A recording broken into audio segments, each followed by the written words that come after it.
مجھے کوئی سمجھ نہیں آیا کہ ایک لڑکا لڑکی کی شادی ہوئی، شادی کے بعد لڑکے کا جو آلہ تناسل ہے، نفس ہے، وہ کام نہیں کرتا تھا، وہ اس کو پھر لندن لے گئے۔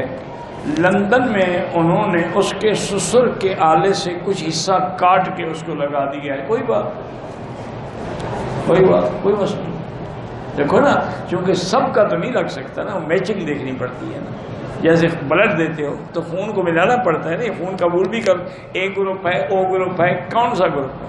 اسی طرح جب آدمی کا بون میرو ہوتا ہے، جب ہڈیوں کا گودا بدلا جاتا ہے، وہ بھی ماں سوا بھائی کے کسی کا نہیں ہوتا اور لگ ہی نہیں سکتا۔ تو کوئی ایسی بات نہیں میرے بھائی کو کسی، وہ حیران ہو گیا چاہ کہ بھائی اب میرے نفس میں ایک حصہ سسر کا بھی ہو گیا، اس لڑکی کے باپ کا کچھ نہیں ہوتا، وہ کٹ گیا اس کا نہیں رہا۔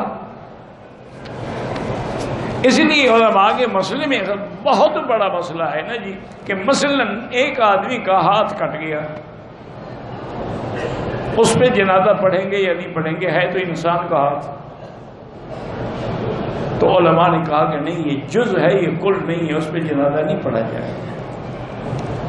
اسی طرح اس میں بھی بحث ہے کہ چور کا ہاتھ کٹ گیا، اب وہ ہاتھ چور کو واپس کر دیں یا نہ کریں، کیونکہ سزا تو ہے نا کاٹنا۔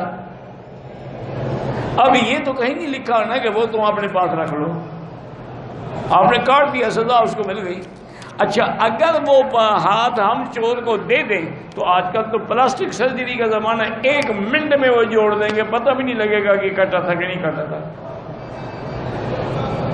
تو اس پر بھی علماء نے بحث کی ہے کہ حضور کے زمانے میں ہاتھ کاٹا گیا تو اس کو گرم کھولتے ہوئے تیل میں ہاتھ ڈالا گیا، ایک تو خون بند کرنے کے لیے، کیونکہ اور تو کوئی ذریعہ نہیں تھا، دوسرا یہ ہے کہ جب جل جائے نا تو پلاسٹک سرجری نہیں ہو سکتی، کٹے ہوئے میں تو ہو سکتی ہے، تو اس کا معنی یہ اس کا نہیں ہے۔